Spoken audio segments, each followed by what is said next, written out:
આગામી 31 માર્ચના રોજ આસારામ બાપુના વચગાળાના જામીન પૂર્ણ થઈ રહ્યા છે.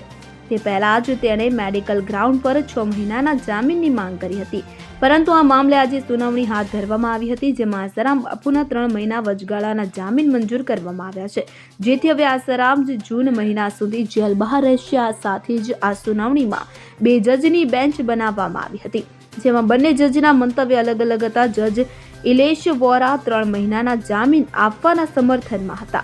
જજ સંદીપ ભટ્ટ વિરોધમાં હતા કે જેથી અંતે હવે આસારામના 3 મહિના જામીન મંજૂર થઈ ગયા છે. ઉલ્લેખનીય છે કે આસારામ પોતાના જ ગુરુકુળની એક વિદ્યાર્થીની સાથે યૌન શોષણના મામલામાં અંતિમ શ્વાસ સુધી જેલમાં રહેવાની સજા ભોગવી રહ્યા છે.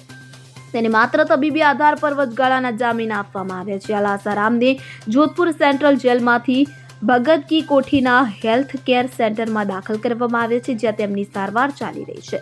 આસારામના વકીલે જણાવ્યું કે તે હાઈ પેશન્ટ છે અને તેને હાર્ટ એટેક આવ્યો છે. સુપ્રીમ કોર્ટ મેડિકલ ગ્રાઉન્ડ પર જામીન આપવાના સમયે પોલીસ કર્મીઓને તૈનાત કરવાનો આદેશ પણ આપ્યો હતો.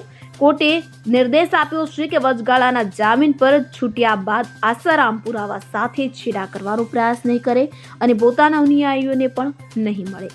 Bureau report CN24 news. હવે જુઓ દેશ દુનિયાની તમામ ખબરો તમારી આંગળીના ટેરવે. ઉઠાવો મોબાઈલ અને Google Play Store પરથી ડાઉનલોડ કરો અમારી CN24 ન્યૂઝ મોબાઈલ એપ.